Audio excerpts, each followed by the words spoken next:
नमस्कार श्रोते हो. दीपक रेगे कथाकथन चॅनलवर आज तुम्ही ऐकणार आहात वृंदा दिवाण यांच्या मनाचे खेळ या कथासंग्रहातली कथा अस्तित्व रेषे पल्ल्याड. 2च दिवसांपूर्वी जान्हवी अमेरिकेहून आली होती. तिचा जेटलॅग बराच कमी झाला होता. ती नेहमीची पूर्वीची इथली जान्हवी झालेली होती, त्यामुळे घरातील सर्वजण खुश होते. 2 वर्षांपूर्वी लग्न झालेल्या महिन्यातच ती आशिष सोबत अमेरिकेला गेलेली होती. ती आत्ता पहिल्यांदा लग्नानंतर माहेरी अशी आलेली होती. तिलाही बोलायचंच होतं आणि सर्वांनाच ऐकायचंही होतं. सकाळचं नाश्ता पाणी होऊन रविवार असल्यामुळे आम्ही सर्वजण रिलॅक्स मूडमध्ये आई अण्णांसह बसलेलो होतो. गप्पा तशा सुरूच होत्या. तीही काय काय सांगत होती. तोच फोन वाजला. एरवी मी लँडलाईनवरचा फोन घेत नाही, पण आज मीच हातानं अण्णांना खूण करून पटकन उठून फोन घेतला. फोन कुणाचा असावा, आवाजावरून ठरवता यावं म्हणून मी थोडा वेळ स्वतःशीच नकळतपणे सावध झालो. हॅलो हॅलो कोण बोलतंय? पलीकडून न बोलता येण्याजोगा आवाज. कापरा, घाबराच म्हणा ना. कोण आहे? मी विचारलं.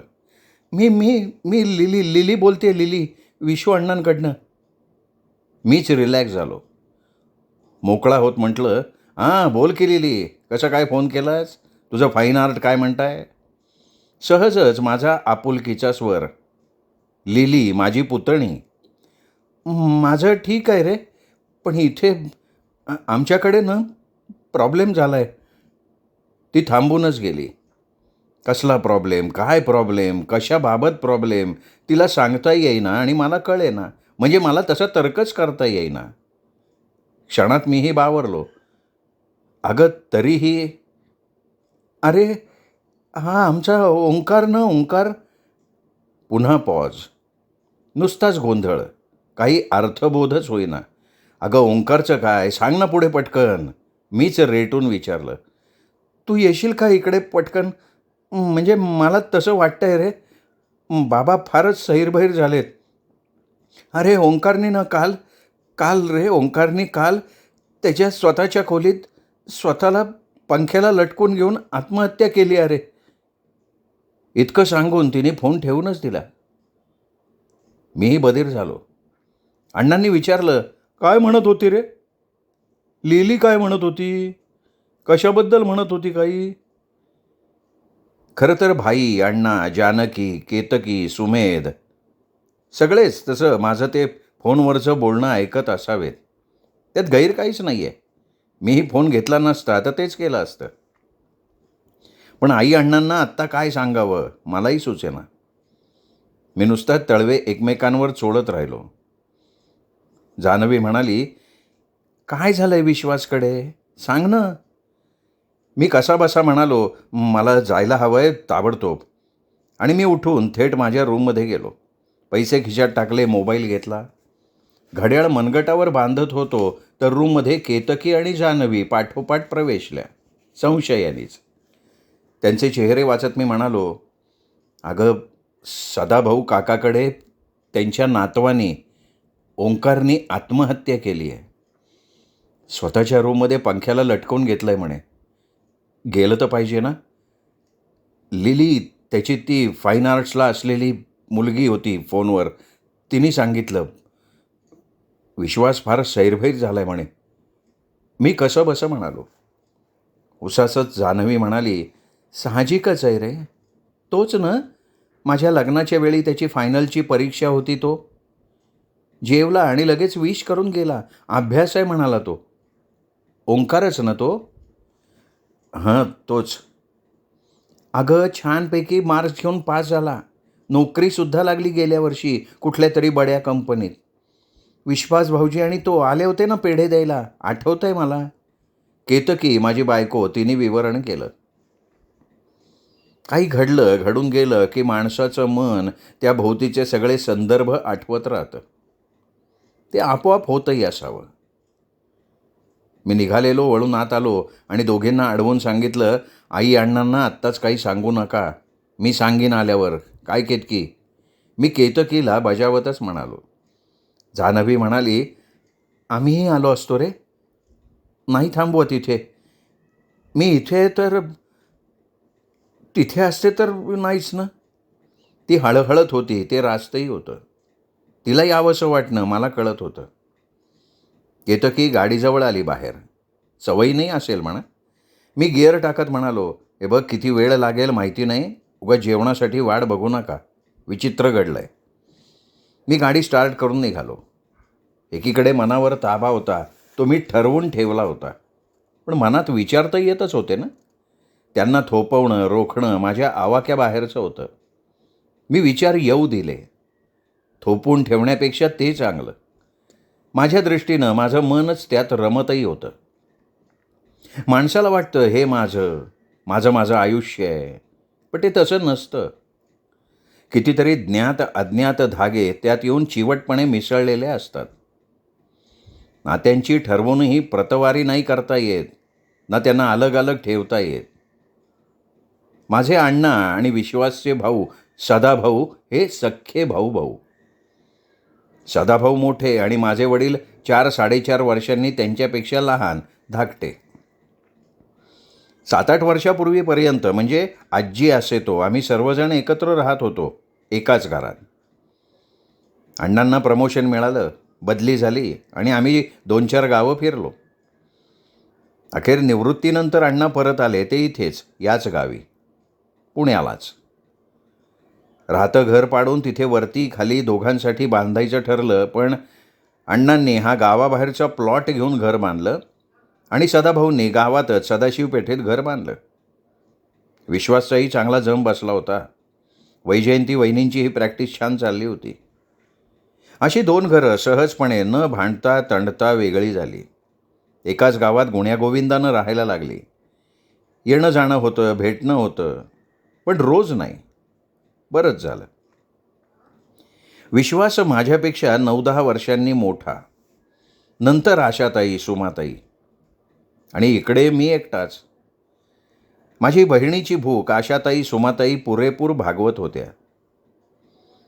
सिग्नलला गाडी थांबली आणि माझ्या विचारांची दिशाही बदलली. माझ्या मनापुढे ओंकार आला. वैजयंती वहिनींच्या रूपाचा, गोरा घारा, थोड्याशा पिंग्या केसांचा, बसक्या नाकाचा, थोडासा आडव्याच बांध्याचा, पण तरतरीत आणि चुणचुणीतच. बघणाऱ्याला एकदम आवडणारा. गाणं छान म्हणायचा. इंग्लिश सिनेमे फार पाहायचा. मुख्य म्हणजे आजोबा आजीचा आईवडिलांपेक्षाही लाडका. त्यामुळे विश्वास कंपनी बदलून बेंगळुरूला गेला. वैजयंती वहिनी नागपूरला वरच्या पोस्टवर सिनियर ग्रेड प्रमोशन घेऊन. पण हा आणि लिली इथेच राहिली, आजोबांच्याकडे.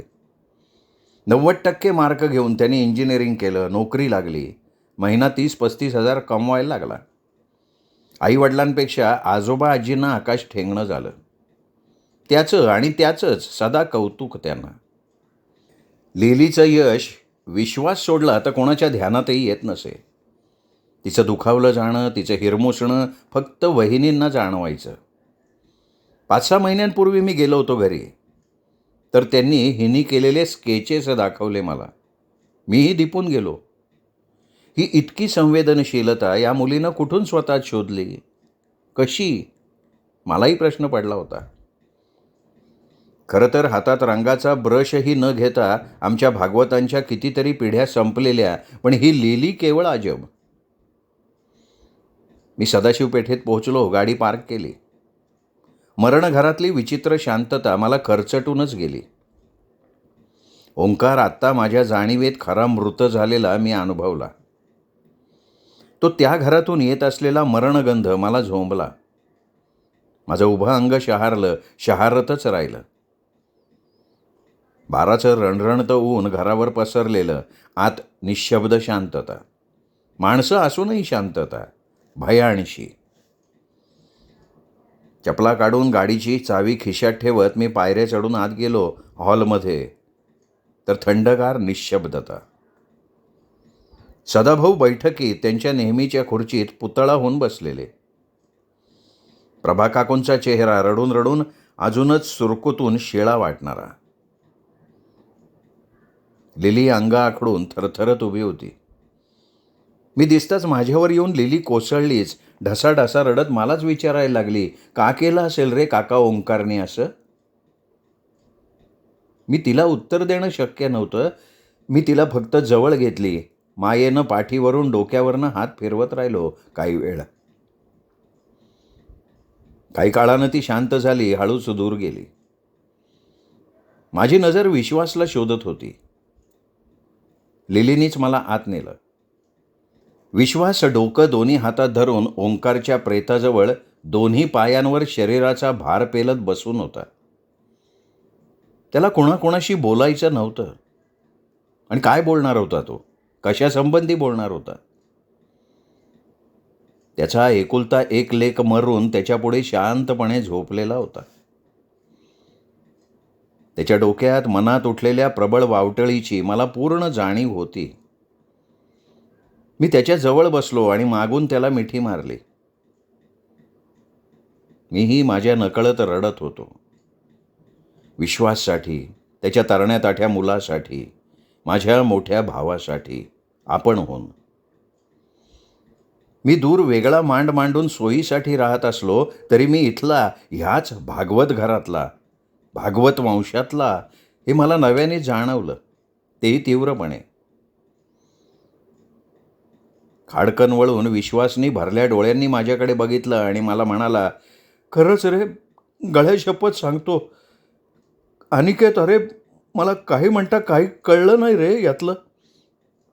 का हा ह्या थराला आला, कशामुळे आला, कोणामुळे आला, हे फक्त तो देव आणि तो स्वतः जाणे.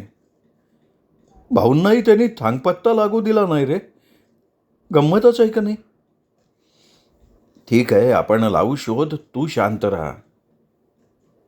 घडणारं घडत असतं, ते अटळच असतं. फक्त आपणच तसे बेसावध असतो रे. मी खरं तर पठडीतलं बोलत होतो, पण ही वाक्य माणसं असहाय्य असली की त्यांच्या तोंडून बाहेर पडत असावीत. अनुभवाचं वर्षानुवर्षाचं असं पाठबळ त्यांच्या मागे असावं. अरे ही लिली सांगतेय की त्याला कोणाचे तरी फोन यायचे दिवसाच्या कुठल्याही क्षणी, प्रहरी, आणि हा 1 मिनिट म्हणून घराबाहेर जाऊन त्यांच्याशी बोलायचा. 10 मिनटं, 15-20 मिनटं आत यायचा आणि कपडे करून मोटरसायकलवरनं जो जायचा तो 4-5 तासांनीच परत यायचा. कुणाचे फोन यायचे, हा कुठे जायचा, काही कळलं नाही आणि कुणी मला काही सांगितलंही नाही. हे केव्हापासनं सुरू होतं, म्हणजे सुरू झालं? तिथेच उभी असलेली लिली ओढणीनं डोळे नाक पुसत म्हणाली, 4-5 महिन्यांपासून झालं असं मला वाटतंय. तू विचारलं नाहीस त्याला? विचारलं मी 1-2दा, मग मला मारायला अंगावर धावला तो. अगं मग तू विश्वासला, नाही तर वहिनींना, काकांना तरी नाही का सांगायचं? सांगून बघायचं तरी? चुकलंच तुझं लिली. केला मी प्रयत्न. आजोबाई मलाच डाफरले रे. ती रडायला लागली. मला त्या फोनमध्येच खरं कारण जाणवलं. पण मी आत्ता तसं म्हणालो नाही. काही अंदाज येऊन मनातलं बोलण्याची ही वेळ नव्हती, ते मलाही कळत होतं. तेवढ्यात आत्महत्येची केस म्हणून बॉडी पोस्टमार्टेमला नेणारी माणसं आली. मी आणि विश्वास उठलो. विश्वास टाहो फोडून रडत होता, एखाद्या बाईसारखा. आणि वैजयंती वहिनी कोरड्या नजरेनं बाहेर आल्या होत्या, म्हणजे लिलीनी धरून आणलं होतं त्यांना हॉलमध्ये. बसलेल्या धक्क्याने त्या मूक झाल्या होत्या, अगदी कोरड्या ठाक, दुष्काळातल्या विहिरी समान, भकास, विराण. ओंकारचं प्रेत घरी आणलंच नाही. आणण्यातही काही तसा अर्थ नव्हता. ओंकार पार क्षितिजा पल्ल्याड गेलेला होता. एक कोवळी, तरुण, रसरसती अस्तित्वरेषाच संपून गेली होती. ती पुन्हा शरीर रूपानं कुणालाही कधीही न दिसण्या पलीकडे. आणि हे एक जळजळीत सत्य होतं. देहानं जन्म घेतलेल्या प्रत्येकाला कधीतरी या जगण्याच्या प्रवासात संपायचं असतं. पण ओंकार, त्याच्यासारख्याची ही वेळ नव्हती निघून जाण्याची, इतकं मात्र खरं. त्याच्या आत्महत्येमागचं कारण कळणं आम्हा सगळ्या भागवत वंशाच्या माणसांची तुर्ताची खरी निकड होती. मला घरी परतायला रात्रीचे 8 वाजून गेले होते. केतकी जान्हवीनं आई अण्णांना तिकडेच आणलेलं होतं. पांढऱ्या फडक्यात गुंडाळलेलं ते चुगडं बघायला, त्याचं अंत्यदर्शन घ्यायला आम्ही सगळेच बेचैन होतो. आमचं अख्खं कुटुंब शोकसागरात बुडालेलं होतं. शब्दांनी एकमेकांचं सांत्वन करावं असं कोणाच्याच मनात येत नव्हतं, पण प्रत्येकाचा स्पर्श बोलत होता, तोच एकमेकांना आधार देत होता, एवढं मात्र जाणवत होतं आतमध्ये. आम्हा भागवतांपैकी अगदी तरुण पुरुष असा अचानक गेलेला होता, ही गोष्ट मलाही फार फार लागली होती. तो विश्वासचा मुलगा असला तरी माझाही पुतण्या होताच की. त्याला अपघातानं मृत्यू आला असता तर तो कदाचित स्वीकारावाच लागला असता. तेवढंच बेताचं आयुष्य त्याला मिळालेलं आहे किंवा असावं हे मान्यच करावं लागलं असतं, पण इथे प्रकारच वेगळा होता. ओंकारनं आत्महत्याच केलेली होती. स्वतःच्या जगण्याला ठरवून पूर्णविराम दिलेला होता. अशा कोणत्या कोंडीत तो सापडला होता? कशामुळे त्याला मरण जवळ करावंसं वाटलं? त्याचा प्रेमभंग झाला होता का? तो तसा प्रेमात पडण्याच्या वयाचाच होता. उत्तम प्रकारे शिक्षण झालेलं, नोकरीही चांगली होती, त्याच्यावर घरातलीही कुठलीच जबाबदारी नव्हती. आई वडील दोघंही कमावत होते, दोघांनाही निवृत्त व्हायला अवकाश होता. तरीही याचं कोणा परजातीय परधर्मीय मुलीवर प्रेम होतं का? तिने नकार दिला असेल का लग्नाला, का फसवलं तिने याला? काहीच कळायला मार्ग नव्हता. सगळेच अंदाज होते, पण गप्प बसून भागणार नव्हतं. छडा तर लावायलाच हवा होता. विश्वास स्वतःतच बुडालेला होता. सदाभाऊ काका, त्यांचं वय त्यांना काही करू देणार नव्हतं. बाकी प्रभा काकू, वैजयंती वहिनीकडून काही अपेक्षा करणं चुकीचं होतं. भारतीय स्त्रियांची मानसिकताच भिन्न असते. लिली तिचा अभ्यास, कॉलेज वगैरेत असणार. अलीकडे 2-2 दिवस ती हॉस्टेलवर मैत्रिणीकडेही राहत असायची. तशी ती हुशार होती, ध्येयवादी होती, तिची काळजी नव्हती. मीच ठरवलं की आपणच हे आव्हान स्वीकारायचं स्वतःसाठी. काय हाती येईल ते मलाही माहिती नव्हतं. मध्ये महिनाभर मी शांत होतो, तेही ठरवून. आत विचार चालू होते, वरवर शांत, पण इतरांसाठी. 1-2 दिवसाआड मी विश्वासकडे चक्कर टाकायचो, गप्पा मारायचो. त्यांनाही बरं वाटायचं, विशेषतः विश्वासला. एकदा तर निघताना तो बाहेरपर्यंत येत म्हणाला, "तू येतोस बरं वाटतं बरं का रे. बाकीच्यांशीही बोलतोस. मला व्यवहार म्हणूनही त्यांच्याशी बोलावंसं वाटत नाही रे. मग काय करणार? माणसं वेळ काढून रिक्षानं गाडीनं येतात, त्यांना येणं भाग आहे, समाजात राहायचं आहे तर." तो निराशेनं म्हणाला. मीच म्हणालो, मला माहिती आहे विश्वास. अरे ओंकार, माझाही तसा कोणीतरी होताच ना. सोयीसाठी आपण वेगळे राहिलो इतकंच. अण्णा आईसुद्धा सदाभाऊ काकांच्या इतकेच हर्ट झालेत. मी ओंकारच्या रूममध्ये चक्कर टाकायचो, बसायचो, त्याची मोठाली पुस्तकं चाळायचो, टेबलाचा ड्रॉवर तपासायचो. माळ्यावरची जुनी सॅकसुद्धा मी पाहिली. गादीखाली पाहिलं. कपाटातल्या टांगलेल्या कपड्यातही हात घालून शोध घेतला. त्याचा जुना फोन पाहिला. त्यावरनं 1-2दा फोनही केले, पण ते त्याचे कॉलेजचे मित्र, त्यांचे नंबर होते. अजूनही 1-2 जणांचे नंबर डायल केल्यावर विप्रोतल्या त्याच्या मित्रांचे नंबर कळले. ते नंबर मी माझ्या मोबाईलमध्ये फीड करून ठेवले माझ्यासाठी. त्यापैकी जॉय तुस्कानोशी बोलताना तो हळहळत म्हणाला, "मैं बोलता था उसे कि यार घर के किसी को तो बता दो. अरे होती है ना भूल आदमी के हाथ से, और भूल तो आदमी ही कर सकता है ना. बरोबर आहे की नाही अंकल?" त्यांनी मलाच प्रतिप्रश्न केला. इथे मला आशा वाटली. कसली भूल, कोणती भूल? त्यांनी घरच्यांपैकी कोणाला काय सांगायला हवं होतं, तेही विश्वासात घेऊन. आणि ते त्यांनी का सांगितलं नाही? त्याला तसा विश्वास कोणाचाच का वाटला नाही? बापाचा, आजोबांचा का माझाही? ही अशी दरी का पडली? केवळ दूर होतो म्हणून? का मीही आता वारंवार विश्वास इथे नसतो हे माहीत असूनही आलो नाही म्हणून? पण त्याला कोणाचाच विश्वास वाटू नये मला ह्याचं नवल वाटलं आणि खेदही झाला. ओंकारचा अगदी अलीकडचा सेलफोन मात्र मला गवसला नाही. तो कुठे ठेवला होता त्याने, का तो कोणाकडे होता हेही माहीत नाही. त्याच्या फोनवर कोणाकोणाचे नंबर होते. त्यात तो त्याला अधूनमधून फोन करणाऱ्याचा फोन नंबर असणारच. तो मिळाला असता नक्की. मग मला त्याची खूप मदत झाली असती. मी लिलीलाच विचारलं की लिली, ओंकारचा तो नवा सेलफोन कुठे आहे? तो मला देशील का? आहे का तुझ्याकडे? नसेल तर मला जरा शोधून दे ना, मला हवा आहे तो. लिली म्हणाली, अरे तो मिळतच नाही आहे. मी पण खूप शोधला तो, म्हणजे ओंकारचा असं झाल्यानंतर, पण नाही सापडला मला तो. कुठे ठेवला असेल रे ओंकारने तो? तीही विचारत पडली.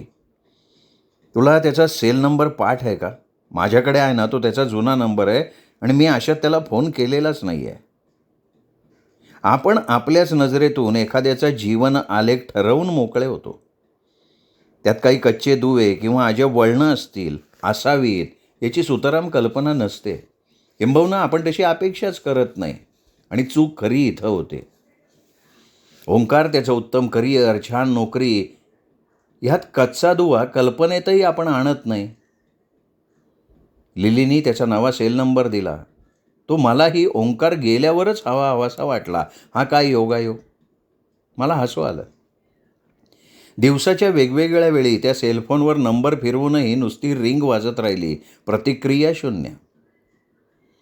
एक संभाव्य मार्ग अशा प्रकारे बंद झाला. मग मी जीवाचा आटापिटा करून, रजाच टाकून, माझा सुटीचा दिवस खर्ची टाकून त्या जॉय तुस्कानोला गाठलाच. त्याशिवाय पुढचं काही कळणं शक्य नव्हतं. तोही थोडा घाबरलेला होता. माझ्याशी बोलणंच टाळत होता आणि तेही साहजिक होतं. कोण कोणाच्या लफड्यात अडकेल? नाहीच ना. तो टाळाटाळीची उत्तरं देत राहिला. नहीं देखो, वैसे मुझे कुछ मालूम नहीं. महीने भी वो विप्रो छोड़ के 3 मंथ्स गुजर गए. कभी ऐसे ही मिलते थे. वही फ़ोन पर परेशान तो था. He was restless. 2-3 बार पूछने पर कुछ थोड़ा सा बताया उसने. डिटेल में तो नहीं बताया उसने. तो हात उडवत, अडखळत, खोटं बोलत होता. मी म्हटलं, अरे क्या बताया यार, वो तो बोलो. आई विल प्रॉमिस मैं आपका नाम या फ़ोन नंबर किसी को नहीं बताऊंगा. मेरे बच्ची की कसम. Please trust me. मीच त्याला तळमळीने विनवत राहिलो. अखेर त्यानेही विचार केला आणि म्हणाला, उसके हाथ से ना एक्सीडेंट हो गया था. नई बाइक ली थी. था जोश में. स्पीड का चाहता था और चांदनी चौक में हुआ वो एक्सीडेंट. बहुत बुरी तरह से. उसी ने कहा. कंपनी के बाद भी गाड़ी घुमाता था. शौक था. मुझे लगता उसके माँ बाप यहाँ नहीं थे शायद. दादा दादी और कोई बहन थी साथ में. ये बेचारा जश में रहता खुद के. तो बेफिकिरी ने हंसला. जिसे एक्सीडेंट हुआ वो आदमी है या मर गया? कुछ बताया था ओंकार ने? मी ही खणत विचारलं. वो बचा मगर बुरी तरह से. वो भी स्कूटर पे था, शादीशुदा था. 2 साल पहले उसकी शादी हो गई थी और उसे 1 साल की लड़की है, ओंकार ने बताया था. मीच खोलातून माझ्यासाठी श्वास घेतला. मलाच माझ्यासाठी श्वास घेता येईना. काय घडलंय? जॉय तुस्कानो पुढे म्हणाला, अभी भी उसकी ट्रीटमेंट चल रही है. उसका कोई रिश्तेदार, काका, बाप या बड़ा भाई है, वो इसे फ़ोन करके पैसा मांगते थे. 500 दे, 2000 दे, 10,000 दे. यही सिलसिला 7-8 महीनों से चलता आ रहा था. वो आदमी अभी भी कोमा में है, वहाँ के ही कोई दवाखाने में.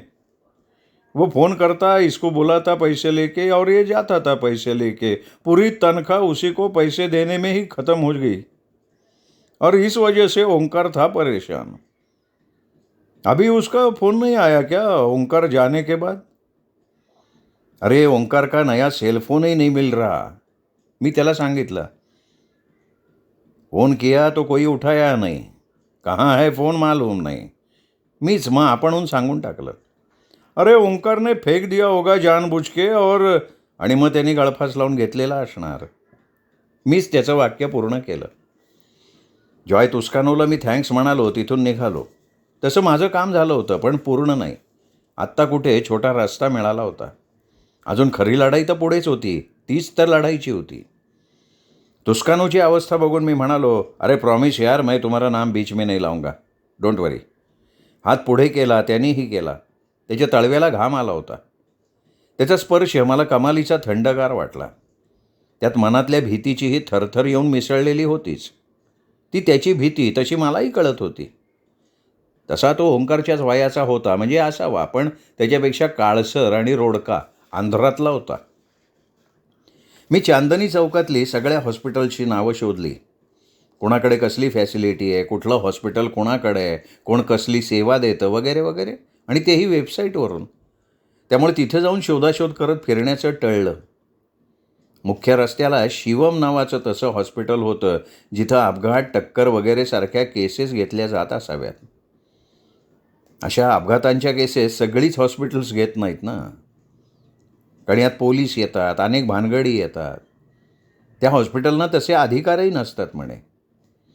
त्यांच्याकडे अचानक केस आली तर तात्पुरती मलमपट्टी करून ही डॉक्टर मंडळी त्यांची रवानगी तशा परवानगी असलेल्या हॉस्पिटलकडे करतात आणि सुस्कारा टाकतात. ओंकारने ज्यांना धडक दिली त्यांचं नाव काय, पेशा काय, वय काय, तो कुठल्या गावचा आहे, कशाचाही पत्ता नव्हता. पण तो तरुण असावा आणि नोकरीनिमित्त पुण्याला आलेला असावा, हा माझाच प्राथमिक अंदाज होता. पुण्यात नोकरीनिमित्त बरेच तरुण येतातच. मी अंदाज घेतच या शिवम हॉस्पिटलमध्ये प्रवेश केला.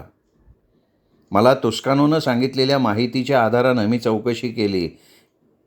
अशी अशी ब्रेन इंजुरीची केस आहे, 4-5 महिन्यांपासून ट्रीटमेंट चालू आहे, मी त्यांचा दूरचा रिश्तेदार आहे, मला त्यांना भेटायचं आहे, ठोकून सांगितलं. रजिस्टरमध्ये बघून त्या मुलीने मला 3ऱ्या मजल्यावर 2 अशा ब्रेन इंजुरीच्या केसेसची माहिती दिली. पैकी एक केस जुनी होती आणि दुसरी मागच्या आठवड्यात होती. पण मला ती जुनी केस हवी होती, म्हणजे मला तसं वाटलं विचार करताना, कारण ओंकारनं आत्महत्या केलेल्यालाच महिना उलटून गेला होता. ही नवी केस ती नसावीच मला उपयोगाची, हा माझा आपला आतला विचार. मी रूम नंबर 311 3रा मजला शोधत गेलो. रूममध्ये नेहमीचंच गंभीर वातावरण होतं. कोमात असलेली, मृतवत पडून असलेली व्यक्ती गाढ झोपून गेल्यासारखी. ड्रीपच्या 2-3 बाटल्या लावलेल्या. शेजारी स्टूलवर एक 50शीचे ग्रहस्थ, पूर्ण चिंताग्रस्त, शून्यात नजर लावून बसलेले. मी दबकत प्रवेशलो, उगाच थोडा खाकरलो. त्यांनी वळून पाहिलं, मीच बोलायला सुरुवात केली. माझा चुलत भाऊ ICUमध्ये आहे, अशीच केस आहे. त्या भावाला भेटायला आलो होतो, पण हे कधी झालं दादा? हे पडले का अजून काही झालं आहे? मी साळसूतपणे चौकशी केली.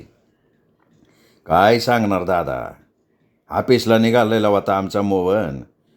वाटत चांदणी चौकात एक भन्नाट 20चं गोरं गोमटं पोरगं वाऱ्याच्या वेगात आलं आणि टक्करलं की याला. आमचा मोहन उडाला. तो गाडीवरनं पलीकडच्या डिवायडरवर जाऊन आदळला. डोक्याच्या मागच्या भागावर पडला, जाग्यावर बेशुद्ध. लोकांनी त्याला पकडला, मारला, ढकलला. पोलीस बी आलते. त्या पोरानं काय केलं ठाव नाही. हात दाबला असेल पैशानं. बड्याघरचं पोरगं. ते पोरगं सुटलं. ह्यो तवा धरणं असायचे, काय करणार? मग तुम्ही त्याला गाठला नाहीत का? मी रागाने म्हणालो. मी सोडतोय बाई त्याला. गाठला की.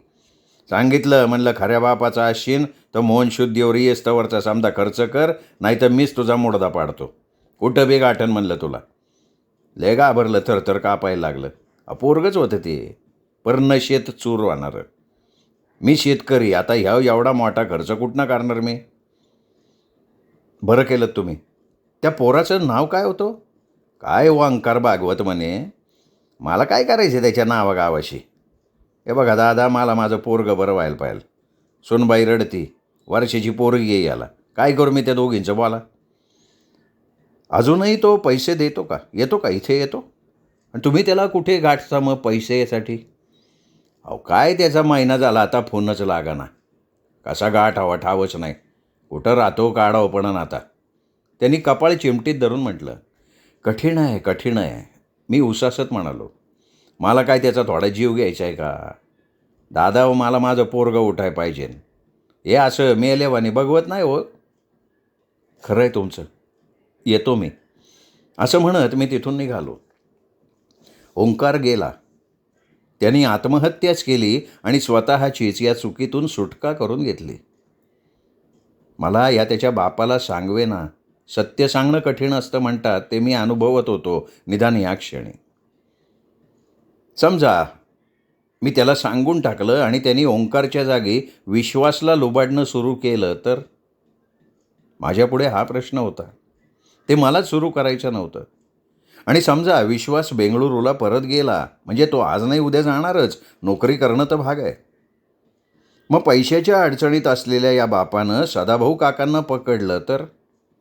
या वयात त्यांना ते पेलेल? शक्यच नाही. पण मी मात्र बेचैन होतो स्वतःसाठी. कधीतरी उशिरानं रात्री हॉस्पिटलकडे चक्कर टाकतो.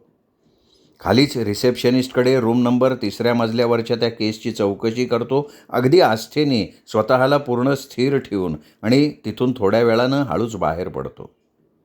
तो पेशंट कोमातच आहे अजूनही. वर्ष होत आलं. ओंकारला आत्महत्या करूनही 7-8 महिने उलटून गेले. ओंकारचं आयुष्य त्या मोहनला मिळालं का? ओंकारच्या उन्मादाला असं उत्तर मिळालं का? माहिती नाही. आता मी तिकडे जाणं सोडून दिलं आहे. पण मीच माझ्या सुखी संसारात कमालीचा अस्वस्थ होतो. का, कशासाठी? कधी कळतं, कधी कळत नाही. कारण मी भागवत कुटुंबाचा एक अंश आहे, भाग आहे. सत्य जाणणारा फक्त मी सध्या तरी या जगात तसा एकटाच आहे. माझ्यानंतर तो तुस्कानो. त्याला फोन केला तर तोही फोन उचलत नव्हता. आता तर त्यांनीच त्याचं सिम कार्डच बदलून टाकलं आहे. त्याला मी कुठे शोधणार? बरंच झालं. हे असं पाप माथ्यावर घेऊन मी माझ्या रात्री घालवतोय. या व्यथेचा शेवट काय? God knows. Really God knows. या व्यथेचा शेवट काय ते खरंच सांगतो. God knows. श्रोते हो, तुम्ही ऐकत होतात वृंदा दिवाण लिखित कथा, अस्तित्व रेषे पल्ल्याड. कथेचा व्हिडिओ लाईक करा. आपल्या कथाप्रेमी मित्रपरिवारात, नातेवाईकात शेअर करा, कमेंट करा, व्हिडिओ हाईप करा. भेटत रहा दीपक रेगे कथाकथन चॅनलवर. नमस्कार.